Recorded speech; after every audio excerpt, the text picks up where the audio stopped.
नमस्कार दोस्तों, मैं अमृता एक बार फिर से आपके सामने हाजिर हूँ। हमने पिछले वीडियो में अध्याय 6 विश्लेषण देखा था और उसका स्वरूप एवं परिभाषा पढ़े थे। आज हम विश्लेषण के भेद देखने वाले हैं। आशा आप सब लोगों को पसंद आएगा। तो आइए शुरू करते हैं और देखते हैं विश्लेषण के भेद कितने प्रकार के होते हैं। व्याकरण सामान्यतः विशेषणों के 3 भेद माने जाते हैं। व्याकरण में सामान्यतः विशेषण के 3 भेद माने जाते हैं। पहला है सार्वनामिक विशेषण, दूसरा है गुणवाचक विशेषण तथा तीसरा संख्यावाचक विशेषण। संख्यावाचक विशेषण का क्षेत्र अत्यंत व्यापक और इसके कई भेद किए गए हैं। संख्यावाचक विशेषण का क्षेत्र क्या है? अत्यंत व्यापक अर्थात फैला हुआ है और इसके कई भेद किए गए हैं। यथा क है निश्चित संख्यावाचक, अनिश्चित संख्यावाचक और ग है परिणाम बोधक। निश्चित संख्यावाचक विशेषण के 5 उपभेद किए गए हैं। गणनावाचक, क्रमवाचक, आकृतिवाचक, समुदायवाचक, प्रत्येक बोध। इसके बाद गणनावाचक के 2 अन्य उपभेद किए गए हैं, पूर्णांक बोधक और अपूर्णांक बोधक। इस प्रकार विशेषण के भेदों की संख्या 11 ठहराती है। विशेषण के उपभेदों की संख्या कुल मिलाकर कितनी होती है? 11 ठहराती है।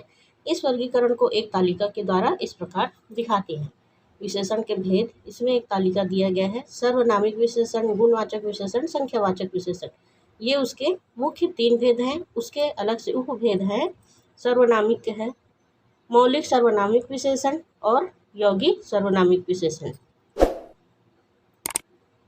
और संख्यावाचक के हैं निश्चित संख्यावाचक, अनिश्चित संख्यावाचक, परिणाम बोधक।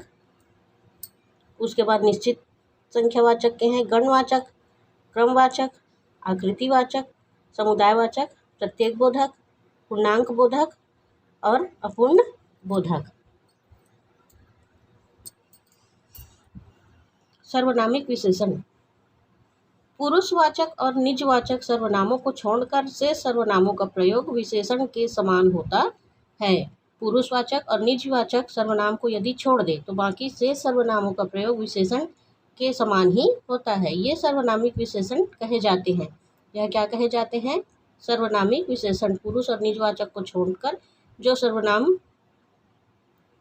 का प्रयोग किया जाता है वह सर्वनामिक विशेषण कहे जाते हैं। अतः पुरुषवाचक और निजवाचक सर्वनाम मैं, तू, वह के सिवा अन्य सर्वनाम जब किसी संख्या के पहले आते हैं तब वे सर्वनामिक विशेषण कहे जाते हैं। मैं, तू, वह के सिवा इसको छोड़कर अन्य सर्वनाम में किसी संख्या के पहले जब आता है तो वह सर्वनामिक विशेषण कहलाता है। जैसे वह छात्र आज अनुपस्थित है, यह गाय मरखनी है। इन वाक्यों में वह और यह संज्ञा के पहले आए हैं, अतः विशेषण की भांति प्रयुक्त है। परंतु छात्र पढ़ने में तेज है, वह अनुपस्थित है अथवा वह अनुत्तीर्ण हो गया, वाक्यों में वह छात्रों के बदले आया है, अतः सर्वनाम है। किसी को बुलाओ, वाक्य में किसी सर्वनाम है।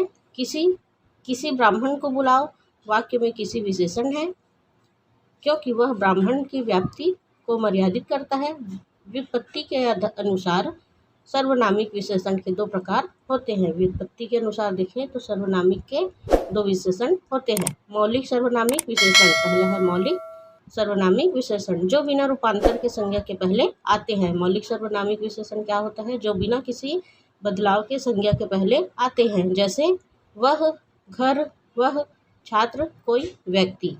दूसरा है यौगिक सर्वनामिक विशेषण जो मूल सर्वनामों में प्रत्यय लगाने से बनते हैं। जो मूल सर्वनाम होते हैं उसमें यदि हम प्रत्यय लगा दें और बने तो वह यौगिक सर्वनामिक विशेषण कहलाते हैं। जैसे ऐसा आदमी, कैसा आदमी, जैसा आदमी, उतना काम, जितना दाम इत्यादि।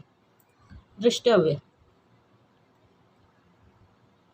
कुछ विशेष स्थलों को छोड़कर मूल सर्वनामिक विशेषणों का अर्थ बहुधा सर्वनामों के ही समान होता है। दूसरा है यौगिक सर्वनामिक विशेषणों के साथ जब विशेष नहीं रहता तब उनका प्रयोग प्रायः संज्ञा के समान होता है। यथा जैसा करोगे वैसा भरोगे, इतने में काम नहीं होगा। तीसरा, यौगिक संबंधवाचक सर्वनामिक विशेषणों के साथ उनके संबंधी विशेषण आते हैं। यथा जैसा देश, वैसा भेष तथा तोते के पाँव पसारिए तोता लांबी सौर। ये विशेषण के भेद हैं। कुछ भेद आज हमने देख लिए हैं और बाकी के कुछ भेद जो है हम अगले वीडियो में देखेंगे। आशा है आप सब लोगों को पसंद आएगा। आज के लिए इतना ही। धन्यवाद। जय हिंद।